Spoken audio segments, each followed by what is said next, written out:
bring her friends. We got authors, we got aliens. Even got a chat room for our friends. We got Gab, we got Ghost, we got the hostess with the most, Renee. Take it away, Renee. What's the subject today? Take it away. Hello, hello. I think it's working. Hi, guys. We're working. It's working. Yes. It's working. You guys are Yeah. sideways now. Oh, you What want are it you the other saying? way? Okay. Okay, hold on. Oh, wait. We don't know. I see it. We see us straight up. We Well- see her side. Yeah, she wants you this way. Yeah. that's Okay, we might not fit. I can move closer. We're gonna have to Move closer. Yeah, And then there you I can't have go. this plug in, then Move this scrunch has up. to be. Oh no, that's it's covering up the camera if I do that. Oh, no. That's maybe that. There we go. There we go. All right. Move it a little. There you go. Hi. Hello. This is awesome. Yay, it works. See how much better It is working. Welcome to Renee Live, guys. Hi. Hi. Hi. It's so nice to meet you, Sid. Nice to meet you too, Renee. And Kalila. I can't wait to see you next month. I know. I'm so excited. I can't wait. I've already.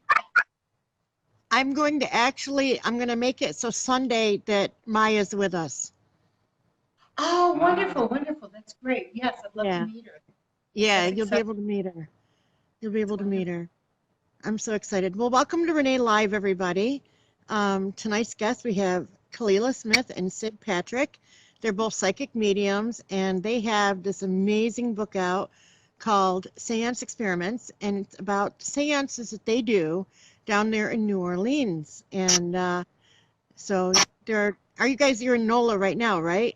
Yes. Yes, we're here. Yeah. How exciting. Someday I'm going to make it down there. Yeah, You should come. you need to come. I need to come. It's Yeah. calling me. I actually just wrapped up a spirit gallery to do this. So Did you we're- really? Oh, Yeah, back- cool.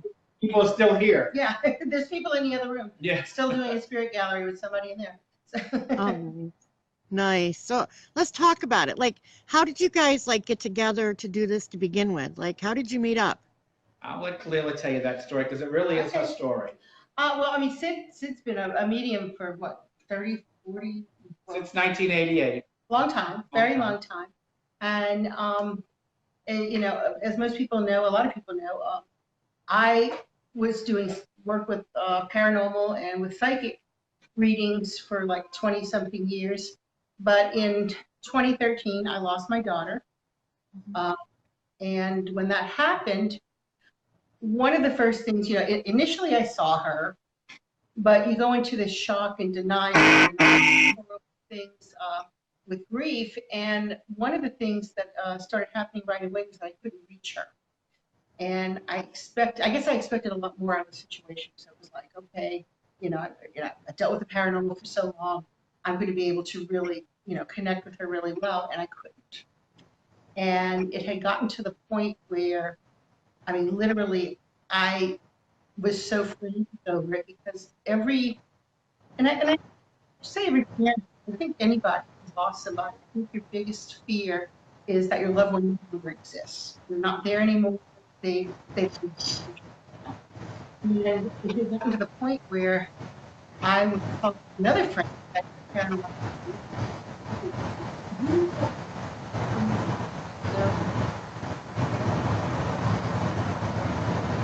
Hang on a minute, Kalila. Can you hear me? Yeah. Yeah. Are we getting Okay. back again? Stephanie is, yeah. Okay, we get this. Yeah, Stephanie's going to join in, and she's been very active lately, you know. I believe it. Always active. Always active. She's always active. But literally, I'd gotten to the point where I was like, literally had fallen on the floor and couldn't even breathe. I was crying so hard. And I was at the end of my rope, and I went to work one night, and I got out of my car and I walked up to the corner, get ready to take a left and walk about a half block to go to work. And out of the grocery store came one of the psychics from Jackson Square, someone I was acquainted with, didn't really know very well. And she literally walked out of the grocery store, walked straight up to me and reached in her pocket and handed me a card that said Sid Patrick. And she said, here, this guy's a medium in Metairie, you need to call him. And I was like, wow, I didn't know there were any mediums in Metairie. So I called Sid and I made an appointment, and he was able to connect with her immediately. And he was the one who made me realize that because I was in so much intense grief, that was blocking me from getting messages from her and being able to connect with her.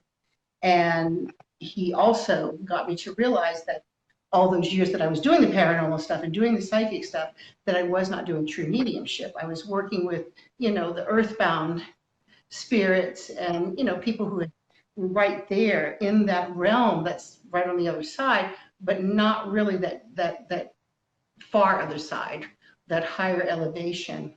And I followed Sid on a journey into deepening my mediumship, and he became my mentor, and I followed him all over the world. Went to England, went to Wales. Yes. I even traipsed off to Brazil at some point. And we started getting involved in physical mediumship at the Metaphysical Resource Center that he owns.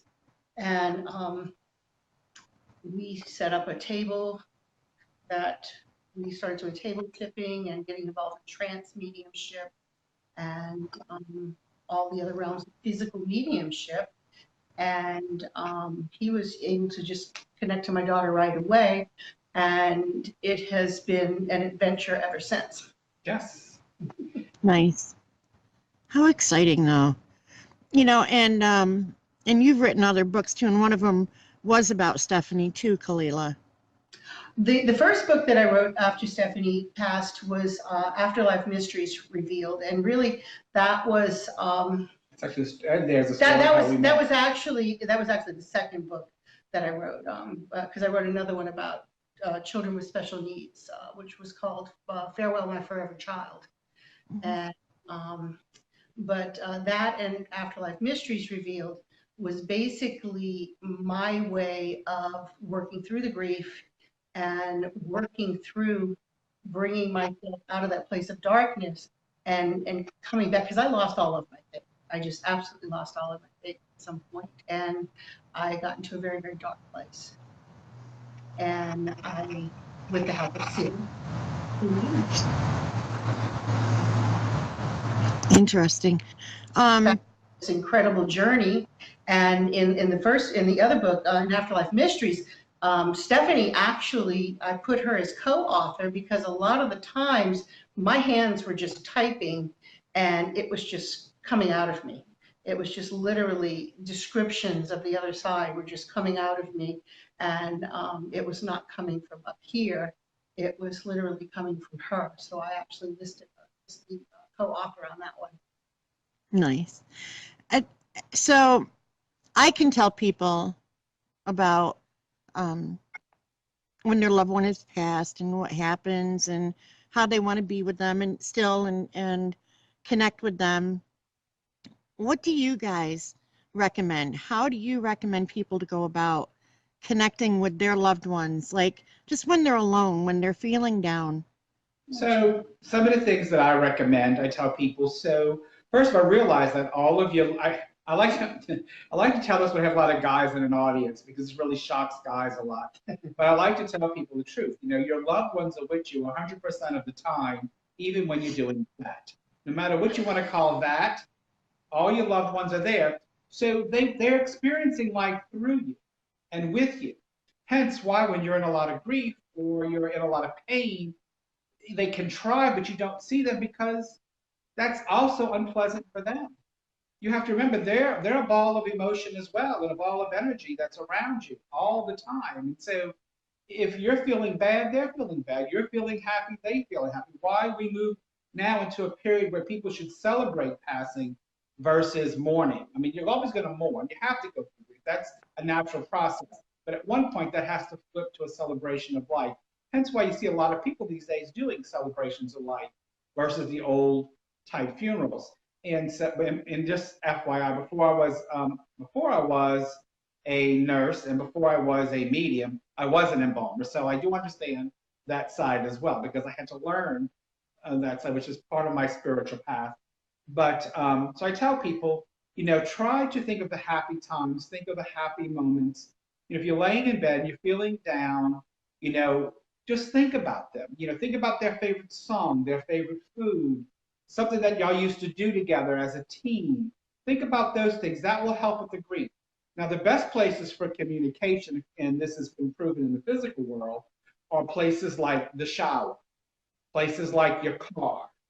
Anything that forms what a physical medium calls a cabinet is where that energy houses.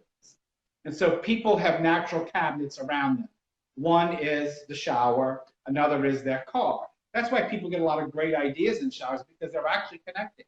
They're connecting to their higher self or they're connecting to a higher realm. So that's why the shower and car, that's how we pass those exits, when we're in La La Land driving and all those things. It's because our minds are actually reaching into places that they normally don't go. And so I tell people, use those times to connect to your loved ones. Learn to celebrate passing, celebrate the love you have for them. And those are the things to remember because they can feel that love and life are eternal. So as long as you have that feeling with them, definitely you can stay connected. Nice. And the different signs that they can, like, sometimes they'll feel the energy or sometimes they'll feel a touch. They might hear things.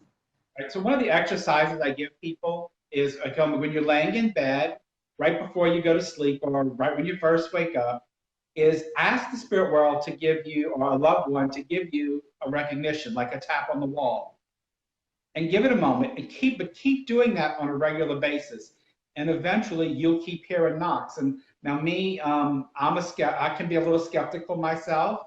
That's just my nature. Mm-hmm. So I always ask them for a number, like give me 3 taps. I don't go with just one, all right, you did 1, now I need 3. Okay, so I want to hear 3, and I get them, tap, tap, tap. I mean, so that's a little exercise you can do. And I tell people, I give that to people all the time. That's a simple.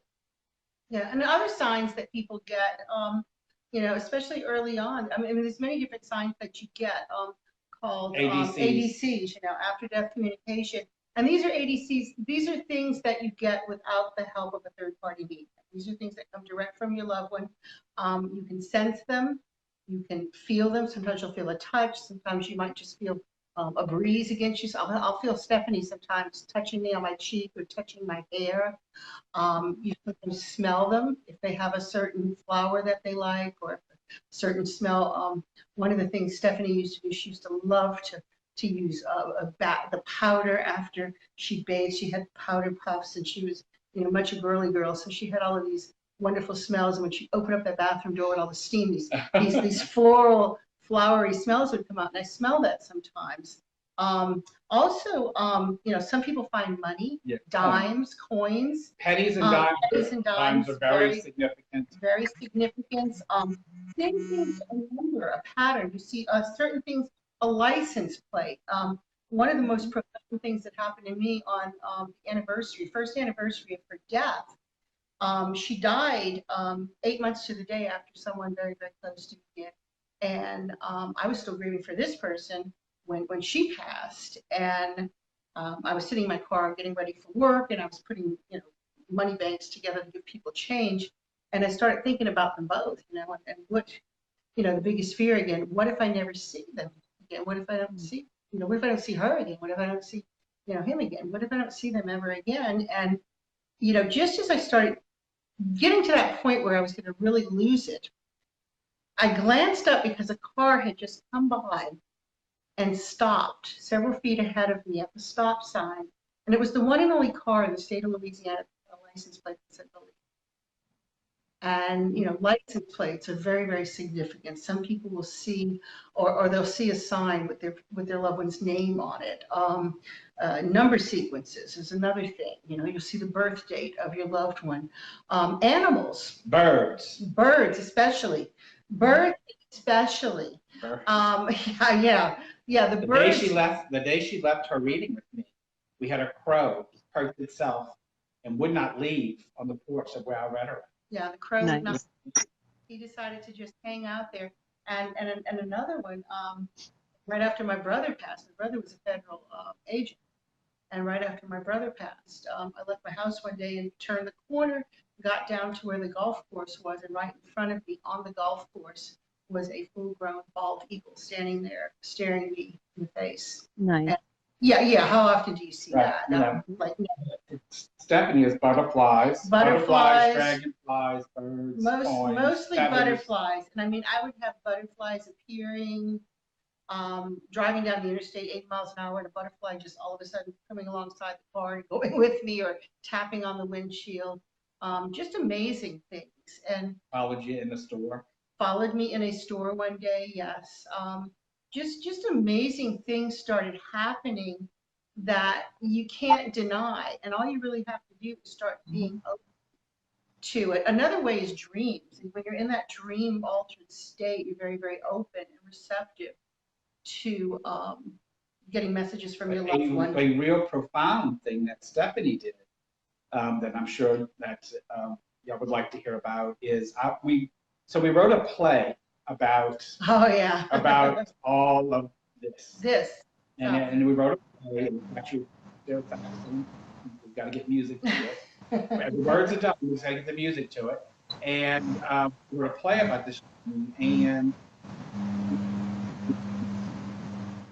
her, and she didn't like the name we gave her.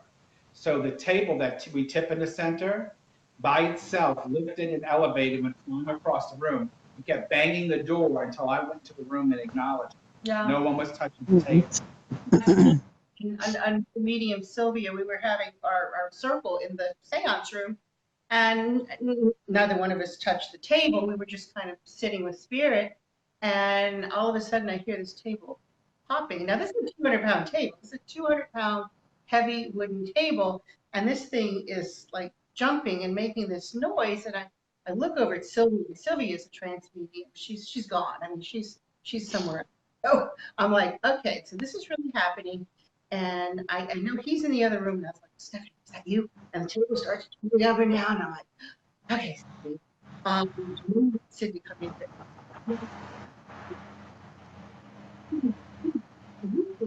Blah, blah, in the other room. I'm like, okay. So very not believing for 1 second that this is going to really create anything. I said, Stephanie, I don't know what to tell you, baby. I said, if you want him, you're going to have to get him yourself. I don't know what to tell you.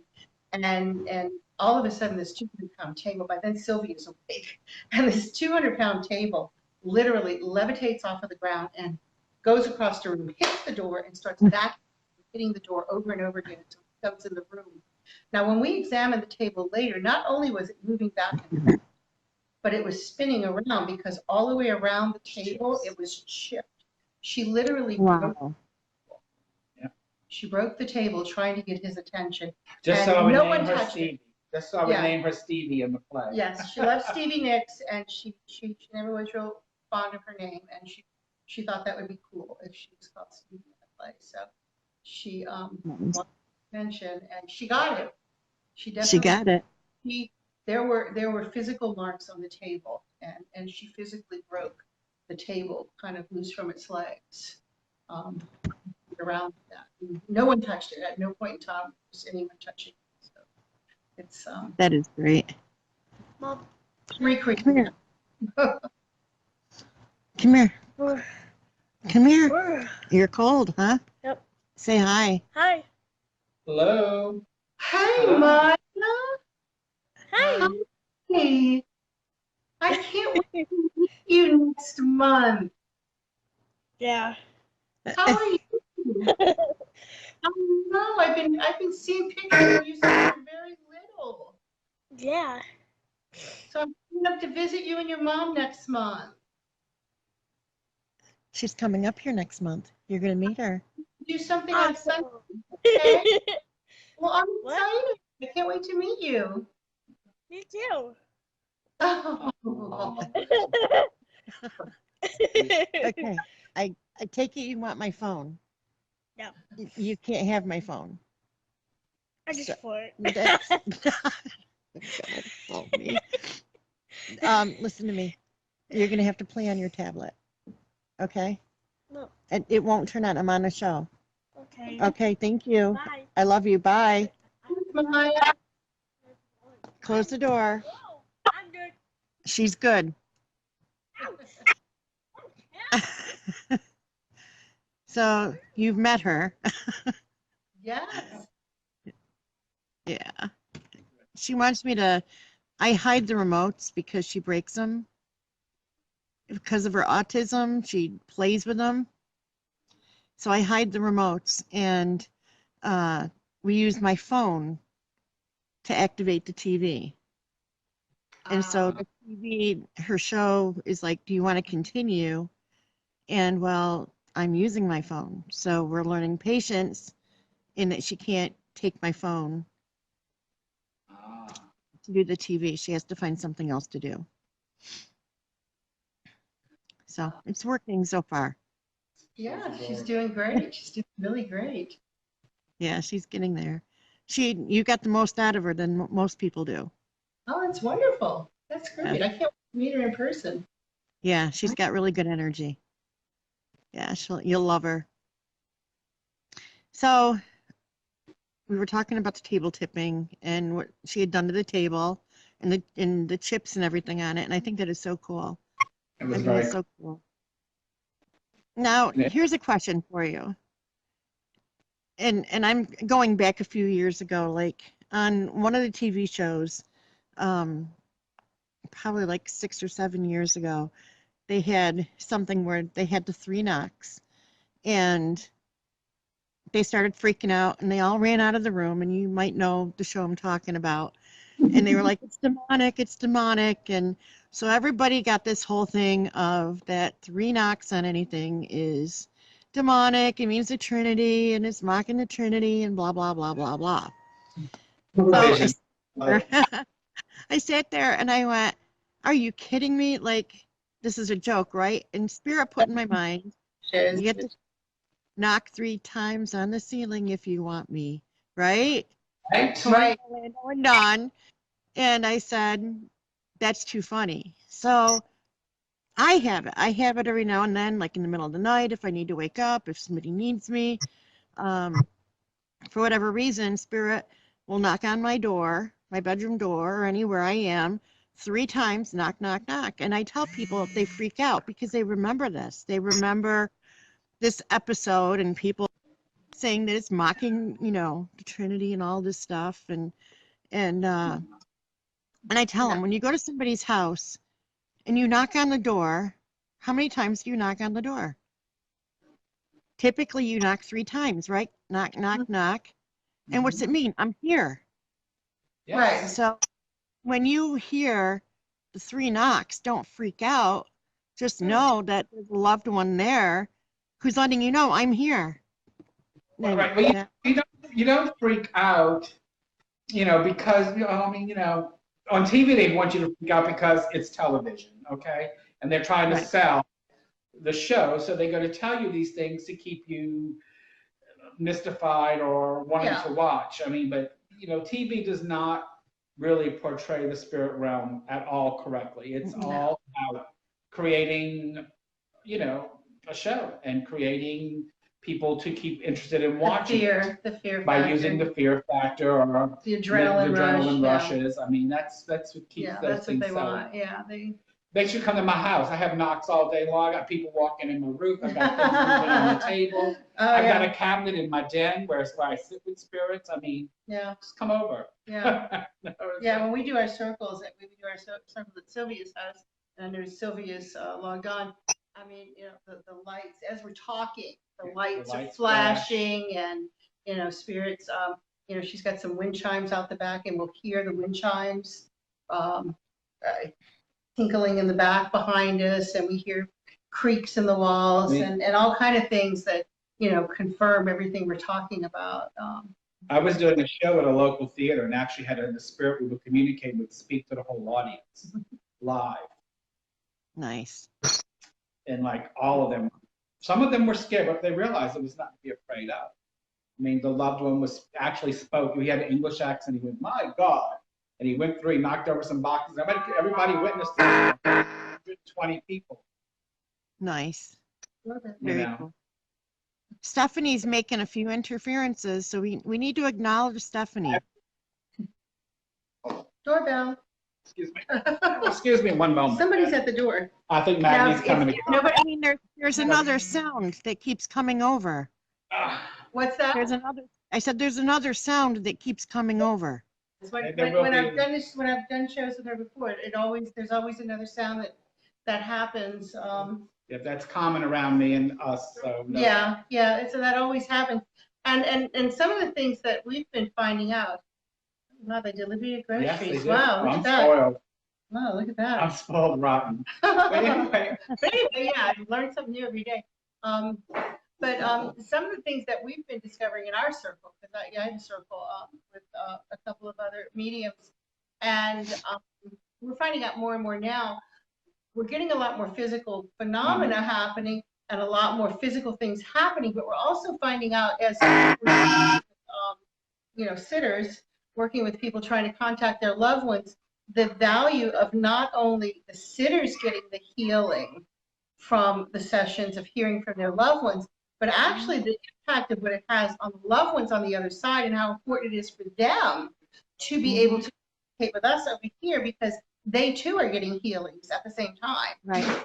And it's really becoming more and more evidential to us about, how valuable that is for spirit to be able to express what they want to express. And sometimes they have things that they didn't get to say before they passed. in the book, remember the thing you wrote, how I taught you about, being on the other side is like having a big sheet of cellophane Yeah. pulled across a room, and imagine they can see you, but you can't see them. Or they can sense you, but you can't sense them. I said, so imagine the frustration that your loved ones have on the other side when they're trying to reach out to you and you don't understand they are there. I said, so, it isn't just about you. It's not always, of course, that's just our normal instinct to think about us, but it's not just us. I mean, in a good mediumship reading, it's not just about the spirit or the medium, it's also about the sitter. It's about all three. It's a three-way reunion of spirit. And so you have to understand that and realize just what you go through, they can go. When you feel sad, they feel sad. When you feel frustrated, they feel frustrated. When they're, like I said, if you're someone who doesn't want to see them or speak to them, they will still try. Right. Yeah. But you just may shut them down. And so I tell people, never be afraid. And a lot of people, there's some religions that have really practiced on putting fear in people about communicating with them. And that's a shame. Yeah. Because they lose the love. They lose that love connection. And they live in the grief for an undetermined amount of time. And that's not healthy for someone. You should celebrate with your loved ones and do things that make you think of them. God gives his birthday every year. We do something. Oh, we do something, and we do. Oh, we do.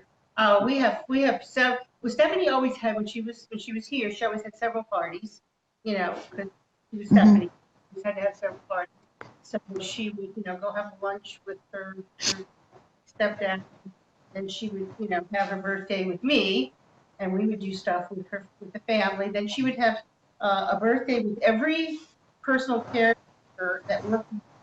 Would do something, would take her to lunch or to dinner, and they would do something. Then, of course, she would have a cake brought to the school, and then later when she worked in the workplace, cake brought there.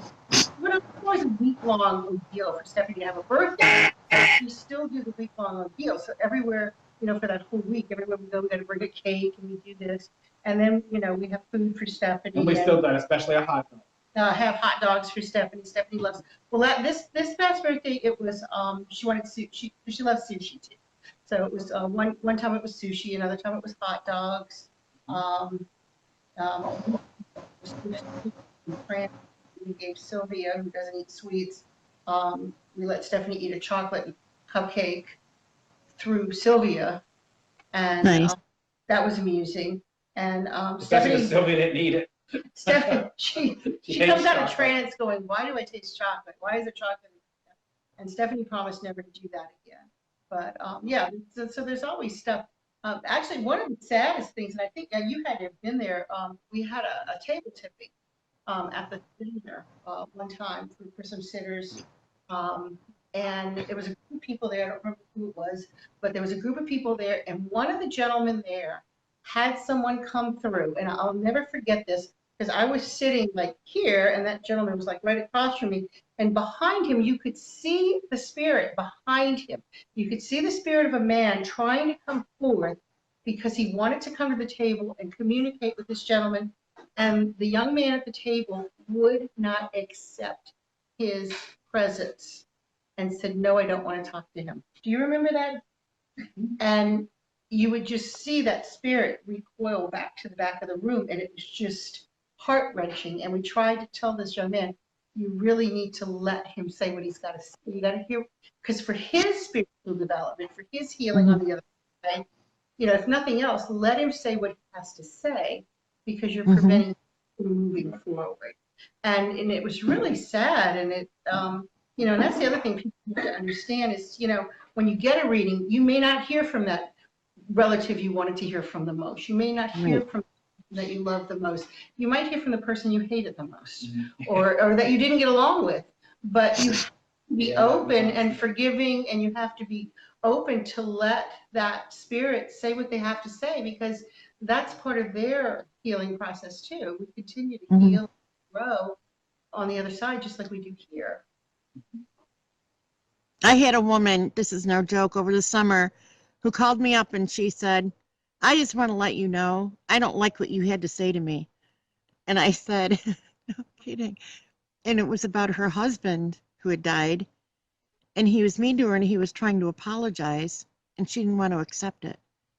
And so because of that, because he was who came through and he was saying what he was saying, she didn't like what I said. She didn't like what I had said to her. It was interesting. It's sad. It's just It's sad. very People sad. shouldn't let grievances like that continue into the next life.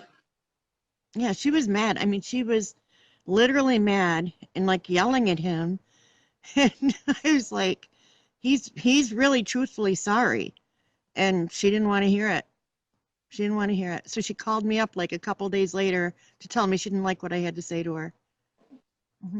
That is sad. That's very sad. We should always be receptive. You know, we can only urge people to be receptive, to listen to what, you know, whoever comes through for you, if anybody comes through for you, you know, no matter who it is, at least hear them out. At least take the message. Take the message and set that person free. I mean, you need to forgive and let that person be able to move forward in their own development and in their healing process. Yep, I totally agree. It's important. It's important for them, and it's important for us too. Very important. One of the questions in the chat room is, can loved ones that have passed kind of use your body to see things or experience what you were doing? Yes, absolutely. And not in a negative format. So let's get that out there real quick. Because people want to take everything to the negative really quick. No, in a very positive manner. Absolutely. Yeah. Many times so I was sitting in a physical seance in Wales one time. And in the seance, this woman's child came to see her. And literally the child's hand crawled up my leg, went over to the woman sitting next to me, which was his mother. And she was able to hold her child's hand while her child spoke to her in his voice. I mean, that's true physical phenomena. So not only can they use it through you, but they can also, if you get someone who does materialization, they can materialize in full form or in partial form for you. A seance that a friend of mine went to by the same physical medium, a woman, husband came through and he kissed his wife, and she knew it was him because she could feel his mustache, and the medium did not have a mustache when he kissed her. And so there's, like I said, there's all kinds of communication, but A, you have to be open to it. B, you have to be, most of the way, to be respectful of it. And, and C, you have to study it. Like with any seance, you really have to have a class about it or study about it before you go in, because there's so many dangers in physical mediumship that you have to be careful. So Yep, I totally agree. Yeah, it's important. There's things you have to know. Yes. It's not like TV. It's not like TV. So you got to be somewhat educated to some degree to be able to understand what's going on, number one, and number two, understand what's appropriate behavior. I mean, you want to go over, since you mentioned it, Right. some of the dangers of what, Well, I mean, so what for would those me, dangers right, be? so Because for we're me, saying that yeah. people So- first their minds are Well, going to we also demons. know that So- a physical medium produces a substance called ectoplasm. If it's exposed to certain things like unexpected light, or if someone touches it without permission or forms, it will retract back into the medium, and when it does, it leaves burns. And we got pictures of these burns. I mean, all third-degree burns on mediums where people did things they shouldn't have done in a seance room. So you learn about seance, and you learn about what you can and cannot do. And a medium has, The medium has died. Helen Duncan. Duncan died because Yes. of something like this. Yes, the police raided her house and put the lights on. The ecto retracted, gave her burns internally and all internal organs. So she died 3 days later. So, there are many dangers. And what other people don't realize too is that, and we work real close with a couple physical mediums. And so this one who's really good at tells you, you got to remember that ecto is out there. And so we don't allow anybody who's really sick into the seance room, because the ecto is out there, and it's substance. It picks up stuff on the floor and the air, and so that goes back inside. So the medium takes all that off. So a lot of times after a physical seance, the medium is sick or doesn't feel well, or there's really right now, I think only about maybe five physical mediums. Not many real good physical mediums in the world today, maybe 5. So to find a real good one, and unfortunately one, and I guess I'll put this out there, somebody can do some healing. One of our very close physical mediums is not doing so well right now. And yes. And so we're just, we're hoping that he gets well, because they all, like 2 of them that I know has had Bell's palsy really bad from after an event, and just different things just happen to them. It does take a It takes toll a on toll them. on It them. really does. They have to be careful of what they're taking in and so forth. So, people have to be respectful and understand, or, there's been cases of people, trying to take flash pictures or something, and, just doing things that are going to put the Or medium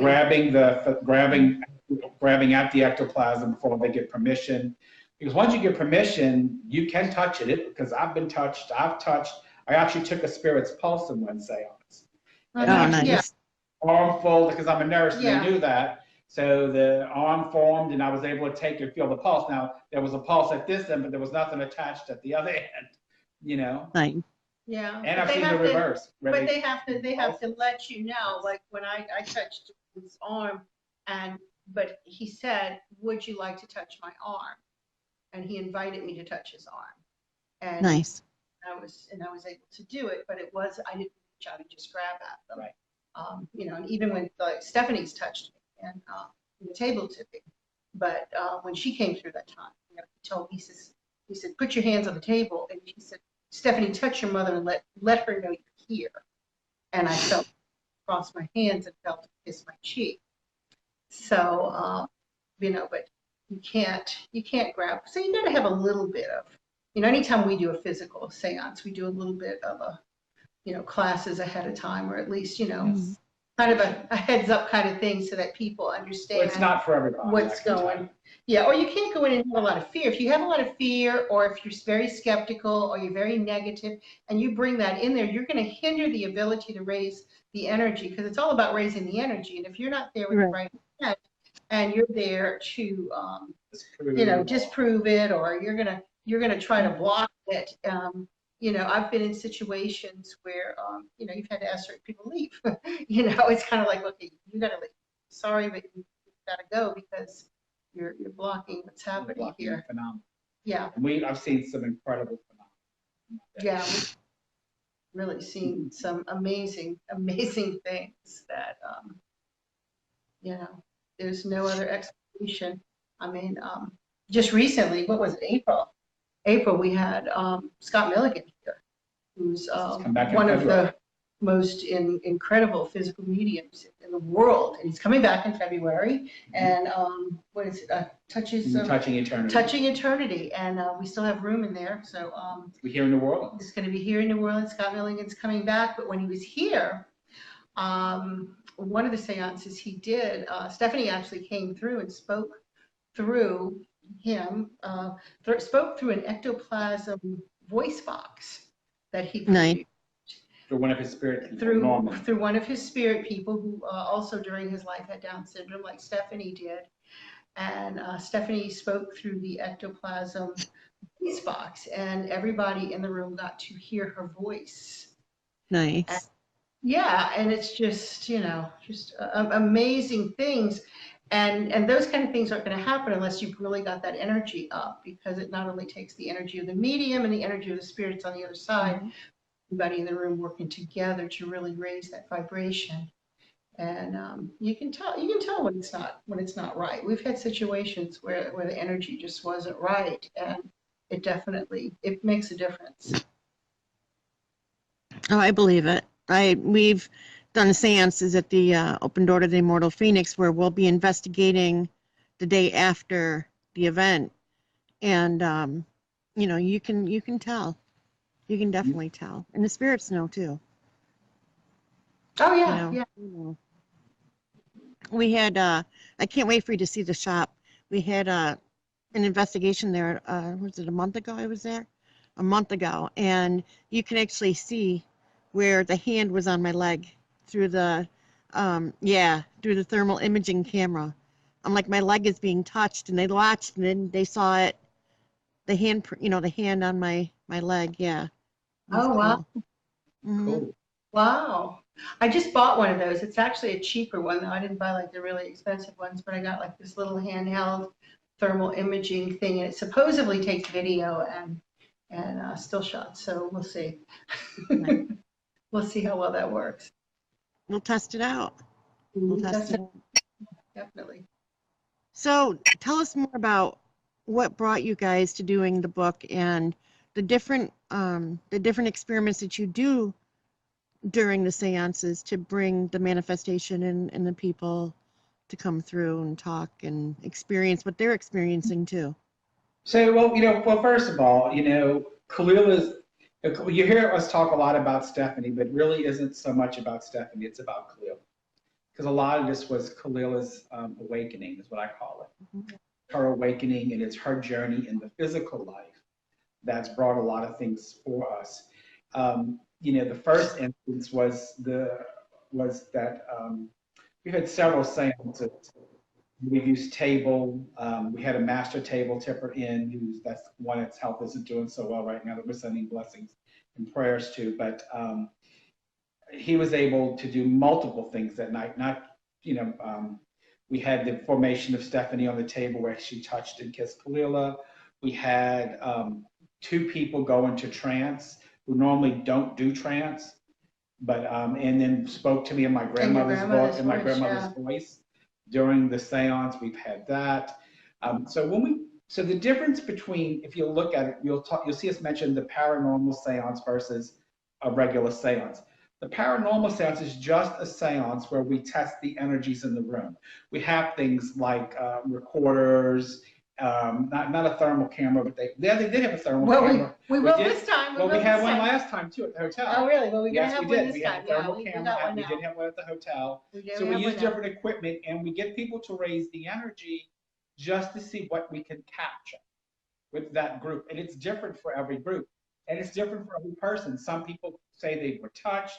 Some people saw people, spirits moving in the rooms.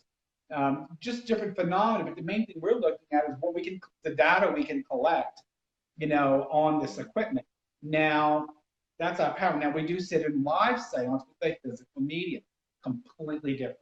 That's when true spirits, their spirit guides come, they call them their controllers.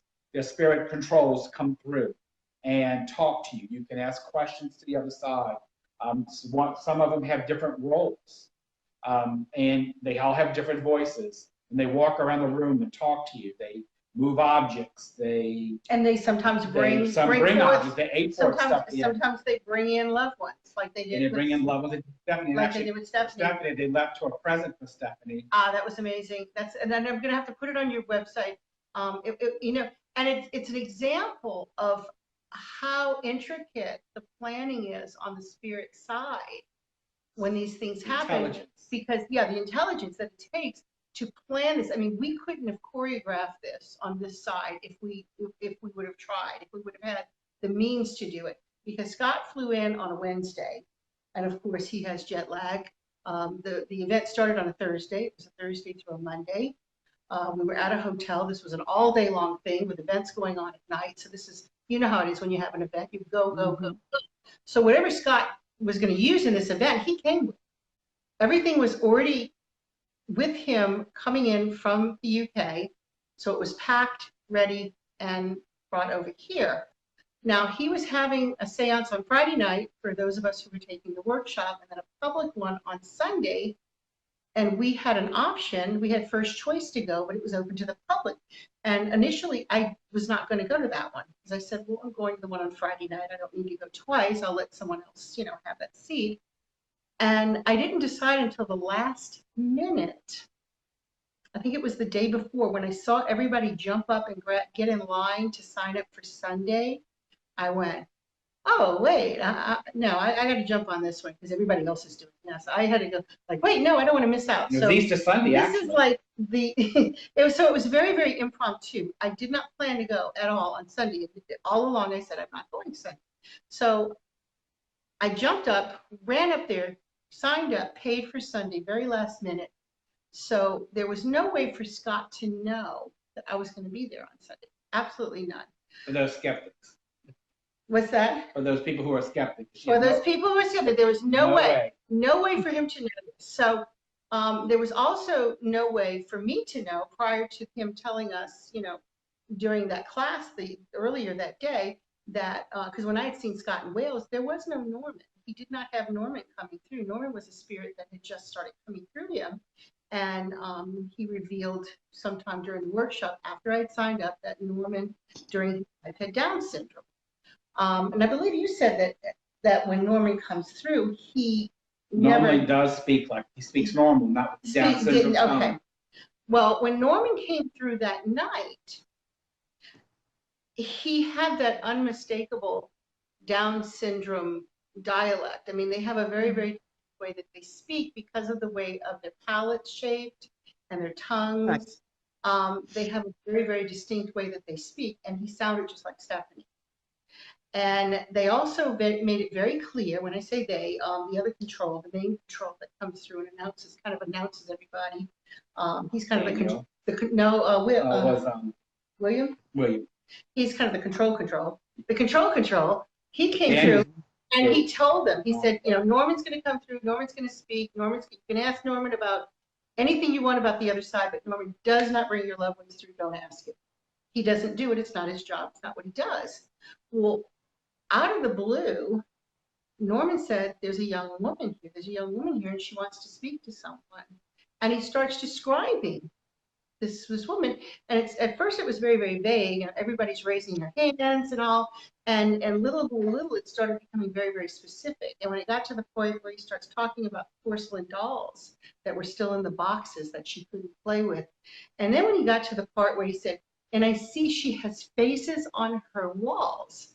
Well, my ex-husband always he had a thing for faces. He had a thing for faces, and he would always buy this artwork that would be just a face. So she had all kind of Mardi Gras masks and all of these, every birthday, Christmas, everything he'd buy her a face to put on her wall. And he says, some of these are really scary. Well, the last ones he had bought her in her life, 3 little faces, And in the mouth, they were smiley faces, and they had a mirror in the mouth instead of teeth. And Stephanie was freaked out by them. She would wrap them up in a towel and stick them in the cabinet. She wouldn't want to look at it. It just freaked her out. So when he said that, it was like, okay, I know what this is. I know exactly what this is. So he's bringing her forth. And of course, he says, you know, she wants to talk. She's got to talk. And I'm thinking to myself, oh my God, if anybody's going to talk, it's going to be her. She's like, okay, I'm going to talk through this voice box thing. What is she doing? So we all hear her voice, and unmistakably, it's her voice coming, very brief and also very staticky. It almost sounded like, you know, she's coming through this tunnel, and she, you know, it was just amazing, and the tears are coming out of me. And then Norman keeps making reference of she loved animals. Yes, she did. And he keeps talking about this llama, the llama, the llama, the llama. And I'm like, oh, why? And I'm like, okay. And I'm thinking, why not a Yorkie? Why not a cat? Why not, you know, all of these other things? And it's this llama. It's how obscure, llama. So now in evidential mediumship, one of the things is when someone presents something and you're going, no, I don't think so. And then of course later you realize, oh yeah. So the following morning, when I got home at night, I said, right before I went to bed, I said, Stephanie, why a llama? I got to know why a llama. It's driving me nuts. Why a llama? So I went to sleep and woke up the next day to get ready for the workshop for the next morning. And as I lay there with my eyes closed, waiting to wake up, I get this flash in my head of a picture of Stephanie. Like, oh my God, this picture. There's a picture somewhere, and I'm half awake, and I'm like, okay, where's the picture? I live in Louisiana. All of my photo albums, everything are in sealed plastic bins high up on shelves in case we flood, because we do. And so I'm like, oh my God, okay, now I've got to climb on a ladder. I got to find this thing. I go through these bins and clear. And I hear her voice in my head go, Mom, go to the computer. Just go to the. So I go to the computer that I bought, and I'm looking, and I'm like, I don't know what I'm looking for. And I'm like, just frantic.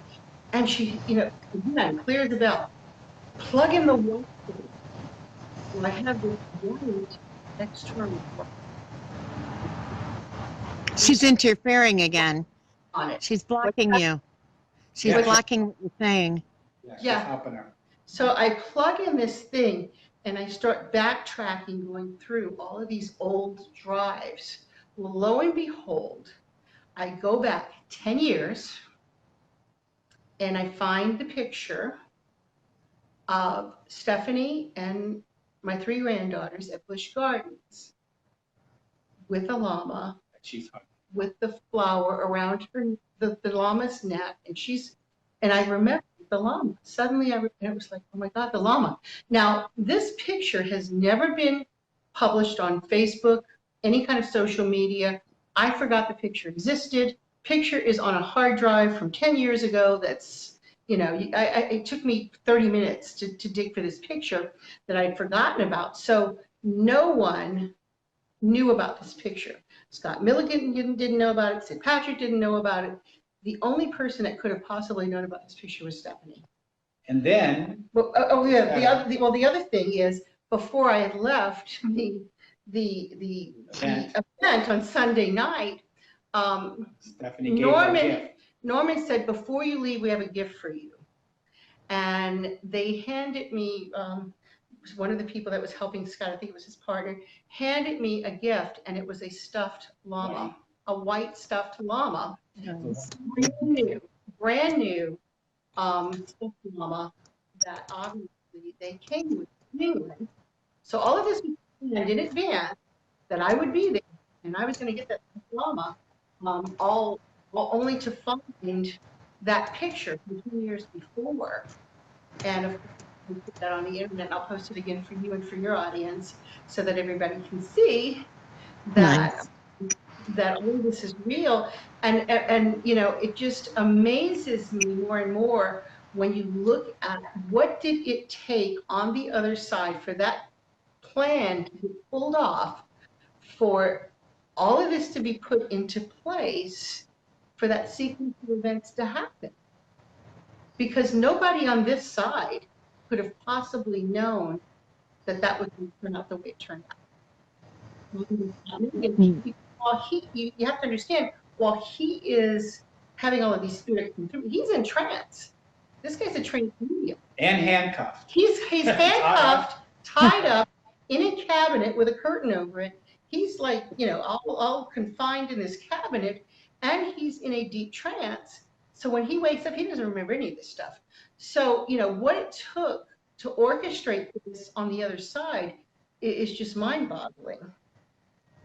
But here I had this physical stuffed animal, this replica of this animal that she got her picture taken with 10 years before. And That's great. for them to pick something so obscure. And I've seen so many miracles like that. I mean, one we went to when I was in England, also doesn't know a lick of Dutch, and someone's father came through, and the voice box, and through the voice box started speaking Dutch to his daughter. It's like we sit there like for 20 minutes, and none of us spoke Dutch. So when it was finally over, it asked, well, what did he say? Because nobody knew, because so actually the spirit was actually speaking in her native tongue. And it was her father's voice talking to her through the voice box.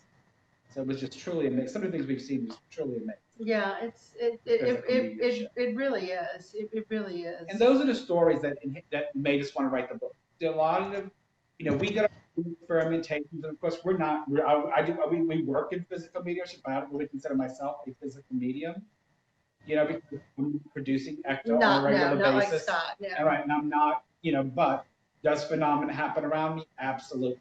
I mean, there are times that we get phenomena. There are things that happen. We still can't do it on demand like the other physical mediums can do. But it was what we were experiencing combined with what we traveled to witness is what wanted us to write the book, so that people could understand this is real. I'm going to tell you, I'm a medium, but I'm a big skeptic. Numerologically, I'm a force. I believe in facts. I believe in understanding something. Hence why I travel to study with people, because to hear about it, I'm not going to believe it. Yeah, I have to see it. So that's why I travel around the world experiencing these things. And I tell people all the time, if you choose to walk a spiritual path and you choose to learn more about this, walk neutrally down that path. Because you will see real things, and you will see something to go, you're going to be like, that wasn't real. Because there are some that are real, some that aren't so real. But it's like that with any walk of life, right. Anything. Keep your mind open, walk through, and the more you open walk through the spirit world, the more phenomena you're going to see. I see on a daily basis. And people are blind to it. I was doing a gallery at someone's home, and we're sitting there meeting this other medium, and we're working, and 3 times I watched a cell phone that was on the arm of us fly across the room. I'd pick it up, I'd set it back down, we'd start working, it'd fly again, I'd pick it up, and I realized that no one in the room but me and the other medium noticed. Like, and I looked at him, I said, how do you know? So do you ever realize I just miracle? No, I said, y'all didn't see that phone go way over there? And he said, well, yeah, you got it. And I said, how do you think you know?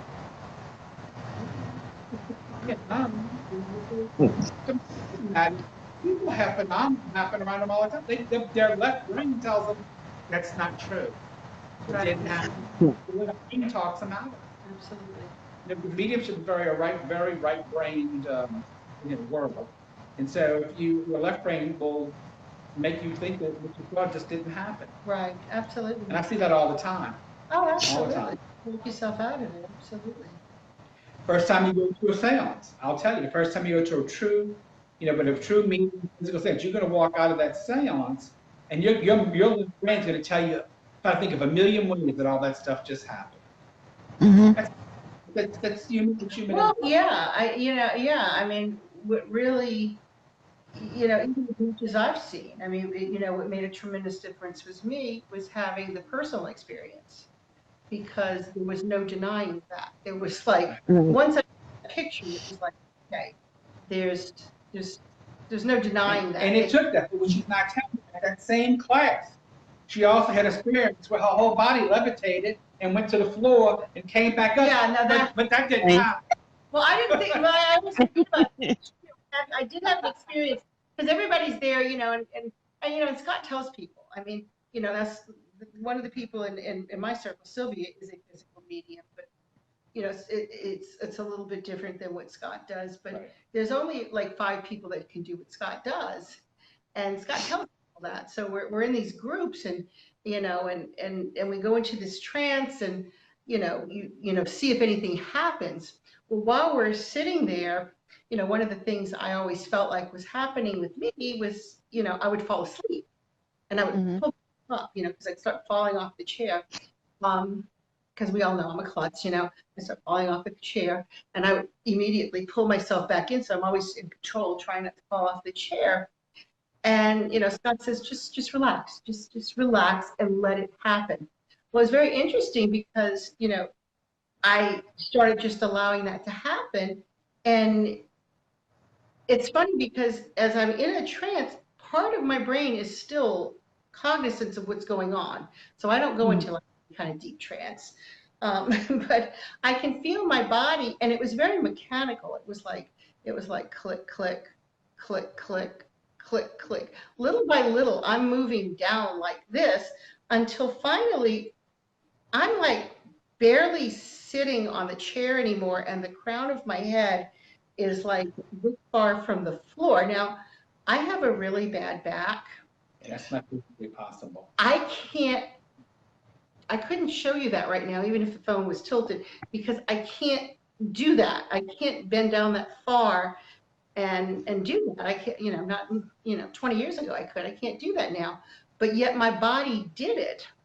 And at some point, as this was happening, when I got to that point, I kind of had this lucid moment where my brain went, if I go 1 more inch down, I'm going to be on the floor, or, something bad's going to happen.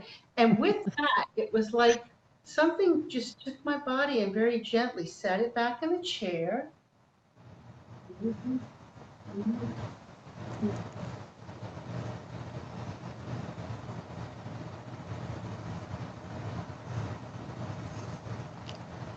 She's trying to help you again. Flush. Yeah. She's validating that. And it's like, as you can see, I mean, I'm not some little, tiny petite person. It's like something literally gently picked me up and set me back in that chair. And I know it happened. I felt it. I saw it. I, experienced it. And, the exercise was over. The person I was partnered with, she says, yeah, do you feel bad because you didn't talk? And I said, I'm not here to talk. I had an experience. I experienced what I needed to experience. But, and it was amazing because I knew that something moved me into that chair. And I moved it on my own. So, another experience. It was just Nice. amazing.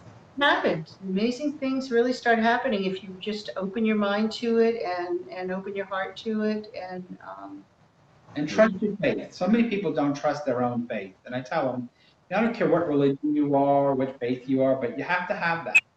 And you have to have faith in that light inside of you and inside your heart. And if your heart's open and your mind's right, anything can happen.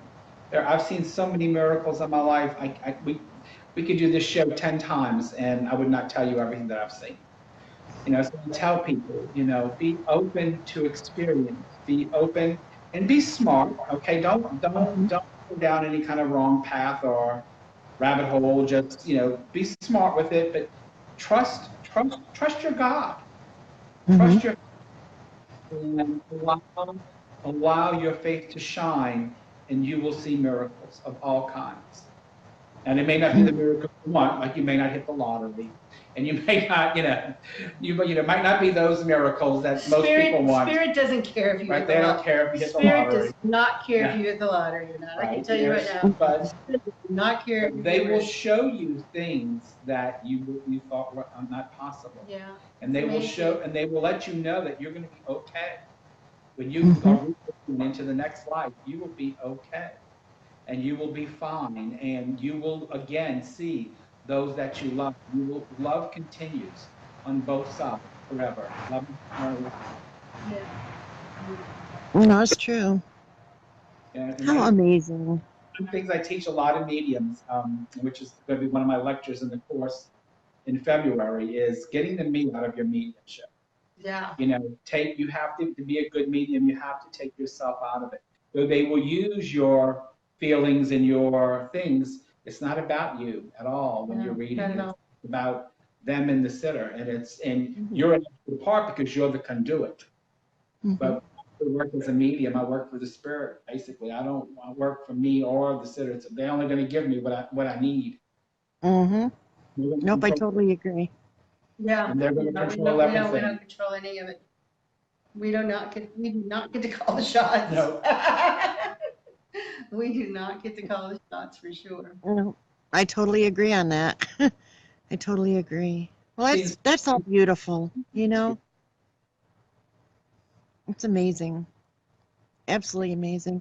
Where can they get your book? They can get it at darkoakpress.com or Darkoakpress.com. Actually, I recently put a website together, seanceexperiments.com. They can go there and link over to it. They can also go straight to Amazon and punch in Seance Experiments, and they can order it from Amazon.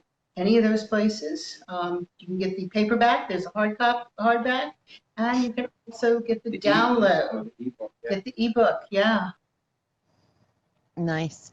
And you can get it in person and get Kalila to sign it November 16th in Auburn, New York at CNY Mysticon 2019.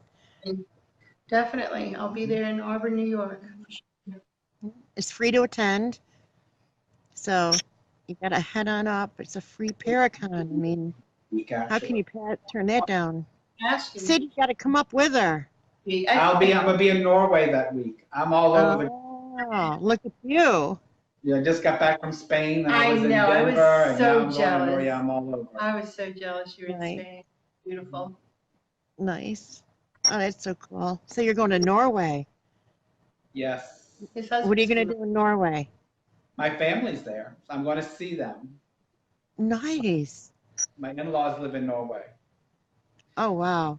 I haven't seen them in 2 years, so I need to fly Wow. up there and go see them. Wow. Nice. How long are you going to be there for? A week. We're going for just a week, and then we're coming back. Nice. I want to go to Italy someday. I have family over in Italy that I talk to. I'll go. I'll go with you. I love Italy. Okay.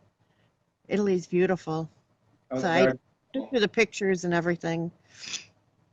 Mhm. And my grandparents want me to go, so I want to go. Yeah. You should. definitely. Someday. You should. I'll go someday. I will. Italy, a very spiritual place right outside of Turin, about an hour. They actually, you can actually look them online.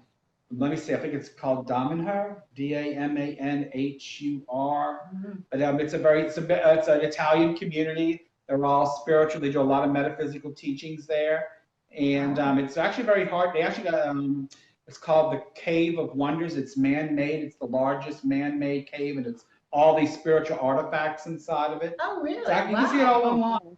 Oh, wow. Yes, they actually will teach you Italian. If you want to go live there, they'll actually teach you Italian, and Oh, wow. really cool place. Very Nice. In a Turin. That would be kind of fun. That would be fun. Does anybody have any questions at all for Kalila and Sid? See, I find this all interesting, of course, you know. And I want to be a part of it. I want to come down sometime. I want to be a part of it all. I want to experience it with you guys.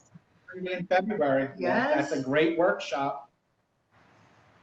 I'll see what I can do. Maybe I can come over during break. I think we have a February break. February 10th, I believe. Yeah. Yeah, I'm not It's all sure. on my website. Because you'll get different, 2 seances during that, and a couple other events as well as the workshop. Nice. The last seance that we had done at the shop, I was just kind of sitting there helping form the circle. And my grandfather came through, and I wasn't supposed to have anybody come through. That wasn't a part of the plan. But my grandfather came through and said to Lorna, "Hey, Paisan." And she just kind of turned her head and she looked at me. And she goes, I'm not supposed to be doing this tonight, but somebody's calling me Paisan and he's being very adamant. My grandfather is very, very prominent in my life, and he wanted to let me know about Maya and how he was accepting of her and that he loved her very much and that to keep going with her, that he's proud of me. And to hear that from him was something, I'm getting all choked up. It meant a lot, because I can hear him and I know, but it's like, sometimes you're like, well, does he really feel that way? And then when he came through like that, and I said, for real, and he's like, because Grandpa could be prejudiced, you know what I'm saying? When he was alive, and he said, don't think of me as I was then, think of me as I am now. And he's like, we're very proud of you, and just keep going. He goes, I love her. So it was nice to know that he accepted her into the family. It was kind of neat. Cool. It was kind of neat. Love. Let me see.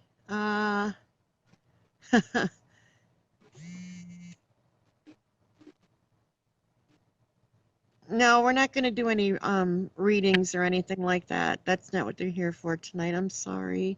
You'll have to contact me personally for that. Yeah. Yeah, you'll have to set up. You'll have to, anybody who wants, communication or anything like that, you'll have to set up an appointment with them and follow, your Mystical Resource Center. Metaphysical. MetaphysicalResourceCenter.com, and Kalila Smith, you're KalilaSmith.com. Right. Or my name is, I have my own website where they got you book appointments. It's sid-patrick.com. Sid, okay. It's my name and then put a dash in between. Very cool. Your question? All right. Nope, I'm not seeing anything. Does anybody have any questions in regards to the seances and the experiments that they've handled?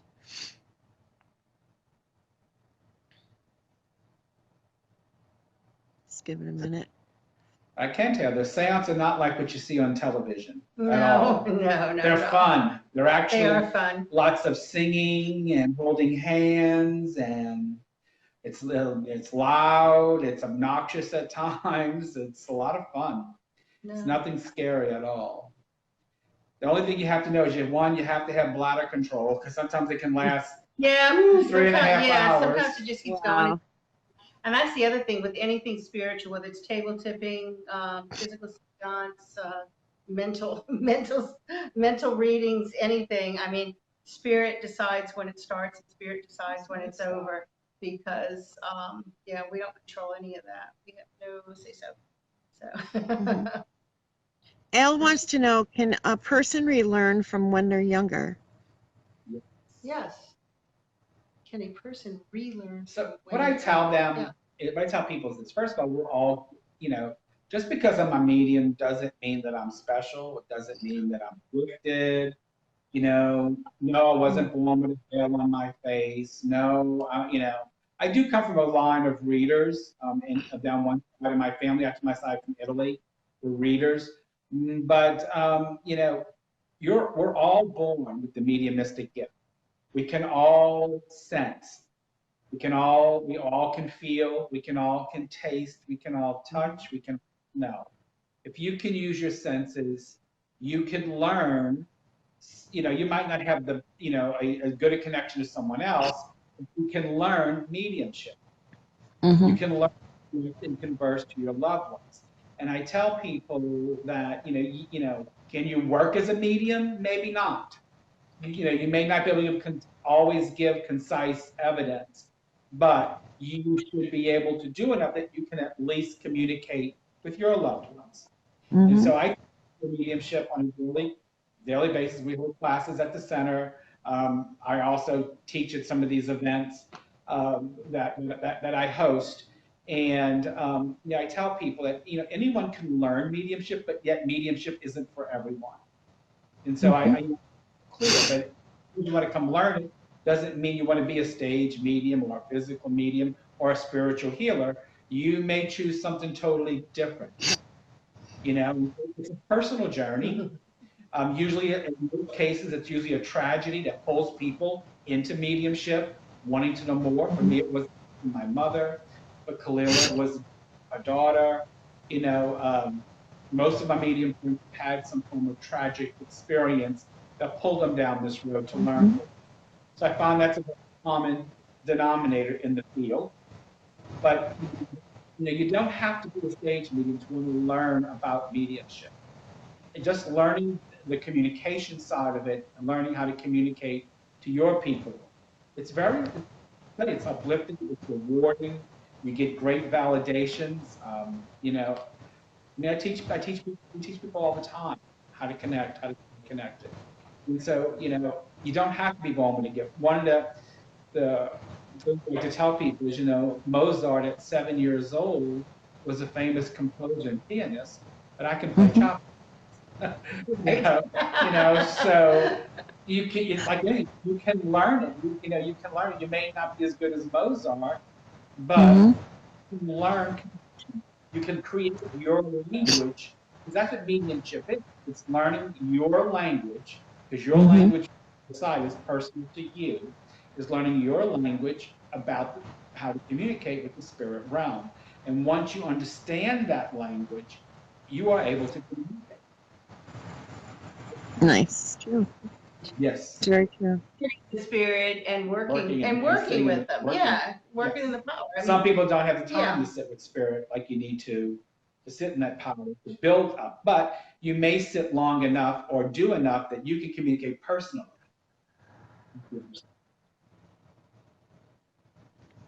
Here's an interesting question. If you're in a state like the dream world, can a spirit person take you with them and you die in your sleep? No, not unless it's your time and that's the way you're supposed to go. Oh, No. yeah, that's not common. No.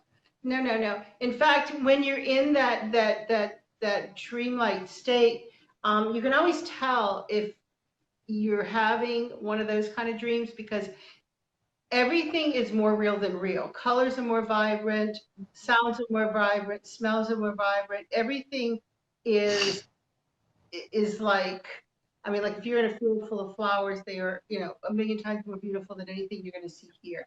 And everything's more real than real. But no, they're not here with them. It's not anything scary. Now, It's not anything frightening. but in that saying that too, because that's very true. However, yes, they do come to get you when you cross. Well, so yeah, if it's your time, and that's how yes, you're going they to will go. Then yeah, there'll be reach you. somebody So don't will get reach you. used to your time to go. Yeah, Because if but somebody's no. going to die in your sleep, then guess what? Then yes, you may see someone, but just because you doesn't mean you're going to die in your sleep. Right. That's how we want. Yeah. Yes. You know, it's If you're one of those, and I'm hoping that's how I go. You know, in my sleep. yeah, right. So let's hope that's right. You know, That's always. that's how I want to go. But No, but you don't have to be afraid of something like that. because they do visit you in your sleep. That doesn't mean no. No, and you usually wake up feeling very comforted. Very comfortable. And you instinctively know when you wake up, you have that feeling, you can still sense their presence And you around remember you. it. And you know that you know. It's just as if like I'm sitting next to him and I know I'm sitting next to Sid even though I'm not facing him. I know he's here and you wake up with that feeling that you know that person was with you and it's very more real than real. But yes, they do come to get you. And let's think that's what it works both ways. Not only do your loved ones come to get you, they also deliver you when you're born. Because I can tell you many times when I'm reading, I can tell when someone's loved one is bringing a baby into a family, and I've been able to name a baby right to the date. So Nice. I tell you, you can definitely see when there's a baby. I can tell when a baby. And I have another meeting from the worker. We tell you a baby's coming, you can bank on it. Oh yeah. Because we will see the love come in. Yep. True. Any more questions, everybody?